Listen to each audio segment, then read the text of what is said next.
Welcome to Communication, Connection, Community, the Podcaster's Podcast. This podcast takes a deep dive into modern-day communication strategies in the podcasting space. We chat with interesting people who make the podcasting and speaking spaces exciting and vibrant. We also dive into the podcasting community with news, updates, latest trends and topics from this ever-evolving space. So strap in. It's going to be one amazing ride. Let's dive into today's episode. And our guest today actually has a very interesting story to tell about his journey in overcoming or working through one of those 5 myths. It's the competition myth. That's what we'll be talking about today with Bernie Franzgrote. Is a synergy architect, co-founder of Kreativ Insight Consultants, which connects people and ideas to other people. He's also the host of the Knack for Business podcast, co-hosted by goal and life coach Wayne Pratt. The podcast is an extension of what they do daily in business. And he's also the co-host of the Property Wizard podcast with real estate expert Fred Crouch. Now, Bernie's journey, nice little rhyme there. Bernie's journey into podcasting started with Fred, but it's expanded far beyond that to the point where he is a sought-after guest on other shows. He's, of course, the host of his own show. But that's not where the journey started. And we're so thrilled that Bernie is here today to talk about the competition myth. Bernie, welcome to the show. Carl, pleasure to be here. Let's talk about competition, because some might say that there is no competition, but it's that the myth of competition that kept you from being in the podcasting space in general. So when was the first time, or when did you first get exposed to podcasting or the idea of podcasting? Oddly enough, I was trying to convince someone else to be a podcaster. And in the process, he said, come hither and co-host with me. I thought, you know what? I can do that. That exposure of being a co-host actually opened the door up, and I'm going, it's easy enough. That was with Fred Crouch. And that's been going on. Now, the recording of this episode is the latter part of 2022. And Fred's show launched, I believe, in the middle part of 2021. So it's going for a solid year and a half. That experience, though, what led you to that experience? What trepidation did you have in saying yes? I think the competition was with myself in part, and also what am I going to add value to? There are people out there already doing podcasts, and then I realized based on what I do for a living, I am connecting with a large range of people. And in that range of folks, they all have an interesting story. So I literally make this an extension of what I'm doing. I share that information with people every day, whether I'm sharing them on a one-to-one connection or now one-to-many. And the podcast deals with the one-to-many. And stepping into that space obviously gave you the opportunity or the encouragement to start your own show. What was going through your mind as you were stepping into that course? And full disclosure, by the way, Bernie has done some training with me. We're so thrilled that you went through the program. But what was going through your mind as you were thinking, I'm starting a podcast? Oh my goodness, I'm starting a podcast. What was going through your mind? I think a lot of times what looks like it's very simple on the outside, there's a lot of detail underneath it. So it's like the iceberg. You see the top of it, but the bulk of it is below surface. And my assumption would be there's a few things I got to do. There's a structure to the podcast. There's a technique to bring things together. Then there's the editing. Promotion's not bad. I can do the promotion pretty easily, but it's leveraging that it's packaged. Perfect might be an overstatement. A good package. And if you go too perfect, then you'll never get it out of the gate. And again, you're competing with yourself. I like the iceberg analogy that you gave too, where you only see the top piece and that there's many other elements that go to a show. And as a listener, or maybe as somebody who is toying with the idea of being a podcaster, do you believe that that's what they see is just the tip, and that there's far more to it that maybe is making them a little bit nervous of stepping into that space? It can be. If they talk to another podcaster or talk to a person that is podcasting, they might pick up on certain elements going, well, I have to do this, I have to do that. And, if you're writing a blog, you still have to pay attention to details, except this podcast is interactive. So it's not like one person's narrative. And in the case of where I have guests coming in, I get to change up what we're chatting about. I get to change up the voices that are heard. And, having a co-host also helps. And Wayne's come in, provided another slant on conversations. So you can have a dynamic conversation. So it's not back and forth, and all of a sudden you get yourself in a corner. Your co-host comes in and brings you out of that corner and carry on the conversation. And you can leverage that guest for not only their network, but to further the experience as well. So, but let's get back to the competition piece here, because one of the things that we were talking about just as we were setting up the recording was this whole idea of, and for you, it was more of a, okay, there's a lot of podcasts out there. Where do I fit into this space? And I think you've leveraged it quite well with how you approach your podcast, which, by the way, the links to Bernie's podcast will be in the show notes if you want to check it out. It's a great show. It's a fantastic show. But one of the things that people wrestle with as they're getting set to step into this place is there's a ton of podcasts out there already, and I'm just not famous enough. Did you find that was you as well? A little bit.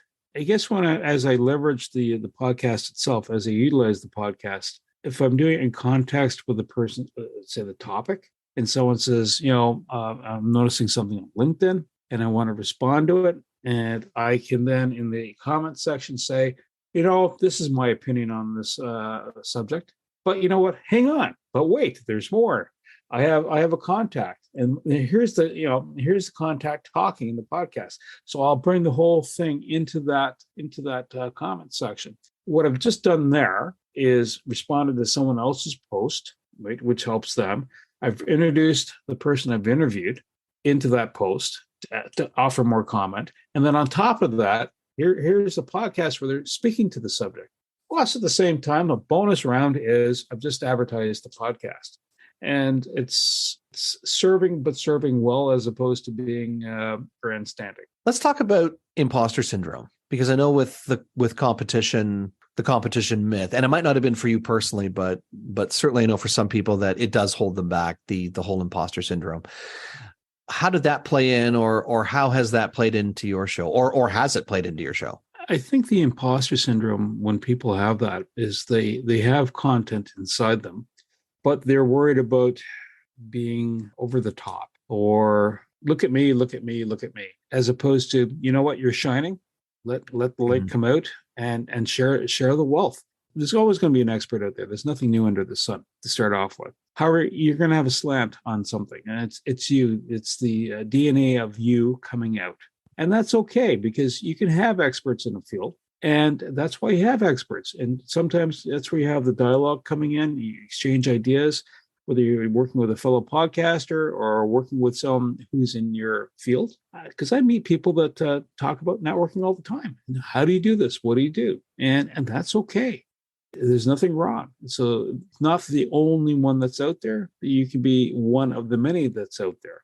Having said that, let me ask you this question. Maybe this will get a little bit deep and philosophical as I ask this, but not something we haven't done before off microphone, but because I've known Bernie for quite a while, folks. Having said what you've said and working through the competition myth, is there really, when we break it down, is there really competition? And again, I think this goes back to something I said earlier, competition with yourself. In this case, you're worried that your ego is too big and you don't want to come off as a braggart. And you're not. In this case, I'm introducing people. I'm introducing a topic, and the person is expressing themselves and they're sharing information. The reason I have the person on the podcast is because they have information that is worthy of sharing.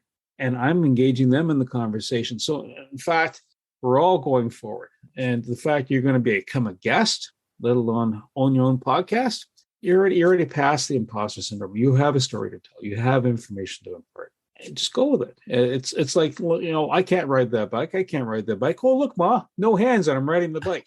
And if there's oops, that's okay. You can survive that. I think it affects us more, though, when we do look into something like podcasting. And I think there's a misconception, which is why I'm so glad we're talking about the 5 myths today. By the way, my guest is Bernie Franzgrote, and we're sort of breaking down the competition myth, because we see something. We talked about the iceberg effect, where what we see is there's, at the recording of this episode again, there's about 3 million podcasts worldwide. And 3 million sounds like a big number. But when you compare that to the number of blogs, and this is the current statistic roughly, it's about 500 blogs to every one podcast.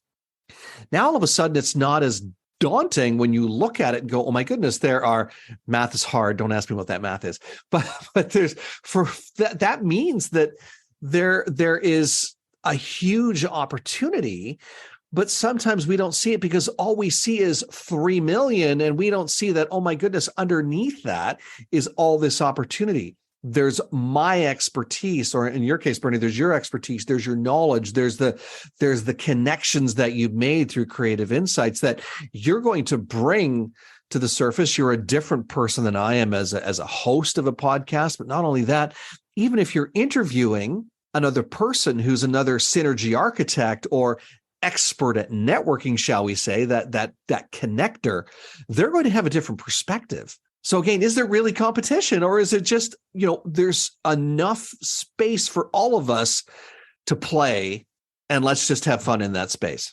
I think you have 4 or 5 podcasters on the same genre. If everybody is talking and walking the same way, welcome to a vanilla moment. And, as opposed to having one that's chocolate chip, one that's cookie dough. I mean, that's a food reference. That might be a bad thing. Now I'm getting hungry. You just indicated that you really love cookies and you'd like to have a cookie break. Is what you're saying. Yeah. But what I'm getting at is there's a different flavor. And even if you're coming from the same culture, you're coming from the same city, talking about the same subject material, your content, your delivery is going to be different. You're not going to be mimicked. You'd have to get a Jim Carrey in here or Robin Williams to mimic you, in which case then it's still different because it'll have a different slant on it, right? There's an opportunity here where you can push out information, you can share that information, and it's no different than if you're at a dinner party or in a social setting or a business meeting and you're having a conversation. Like, what's that all about? Let's talk about this. Why am I looking at this? This is what I'm experiencing. And you're sharing that information. And each of those moments are very unique. In this case, what really makes it handy in a podcast, you're making those moments, you're locking them in time in that conversation, and you're sharing that moment. And it can be reheard over and over again. Even from there, you can then kick over to your blog. So your blog can feed into your podcast, or you can feed into your blog. So the content materials also can be moved around to your benefit, and just replicate the information. Even keynotes, you might have that quote for the day. Just embed it right in the middle. What to do with that iceberg? I like the analogy that you gave too, Bernie, and great answer. I like the analogy that you gave about the cookies, and now you got me thinking about cookies, by the way. But everything would be so plain and vanilla if everyone was speaking. Even if we're speaking the same language, it would be very plain and boring if we all were saying exactly the same things, exactly the same way, and there was no variance. And I'll take it a step further and say, for a guy like Fred Crouch, who is a real estate expert in his own community and in, not just in his own community, but in Canada and the US, and there are a ton of real estate podcasts out there, but there isn't one that is exactly the same as Fred's. And there isn't a podcast that is exactly the same as Knack for Business, because we're all coming at it from a different angle. So in that sense, yes, are there real estate podcasts out there or that deal more in the investing space? Absolutely. But no one's going to tell it the way Fred does. And no one has a sidekick like Bernie, right? So yes. Every once in a while, just ask those questions going, I don't understand that one, right? and there we go. Here's another example. When you go to listen to music, is it the same music your dad listened to or your mom listened to when they were teens? Is it the same music if you have kids? Is it the same music that they listen to?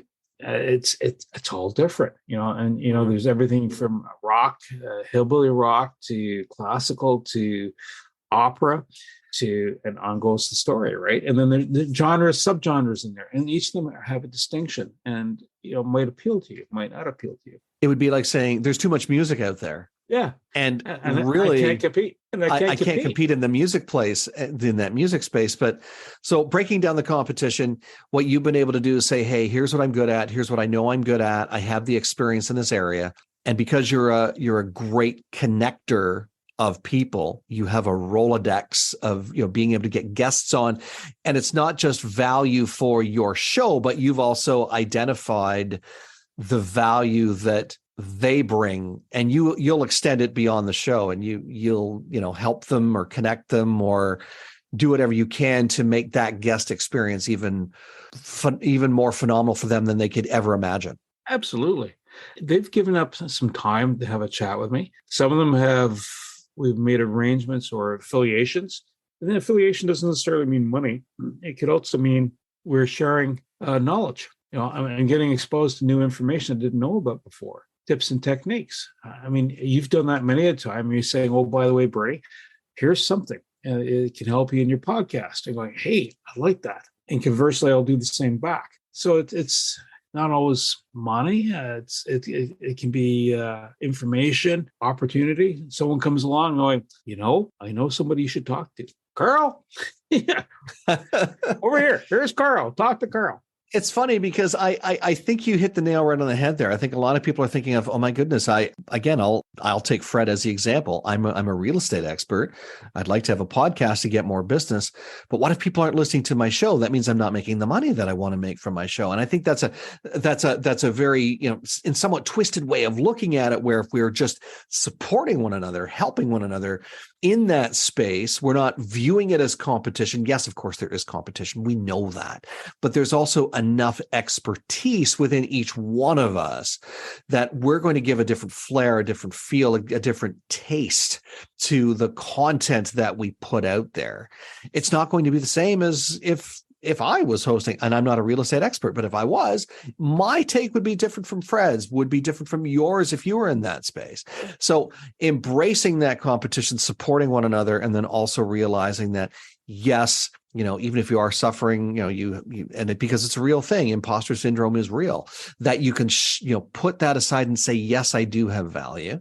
And if you are feeling like maybe you don't, maybe that's where you bring in a co-host like Bernie, for example, to help you in that space, to help elevate you. So Bernie, it's been a great discussion. I'm so glad you took a moment to join us on the show. I think we've dispelled the competition myth 100%. I'm going to give you the final thought before we do our closing comments. You know what? The only competition you have to worry about is with your own mind. And at the end of the day, just do it. If you have to edit and adjust, you edit and adjust. It's like anything else in life. You grow into it. You may not be 100% perfect out the gate, but you become practiced. You become the Zen master of speaking and talking and podcasting soon enough.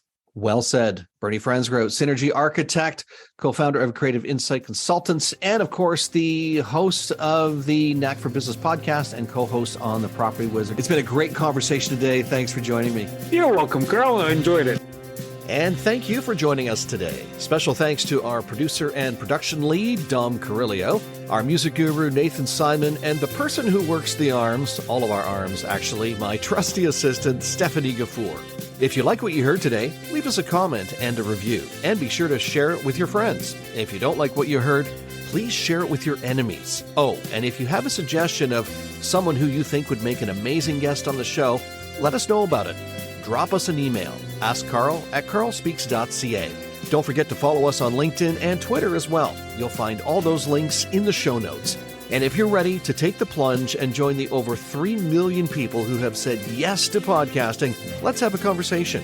We'll show you the simplest way to get into the podcasting space, because after all, we're podcast solutions made simple. We'll catch you next time.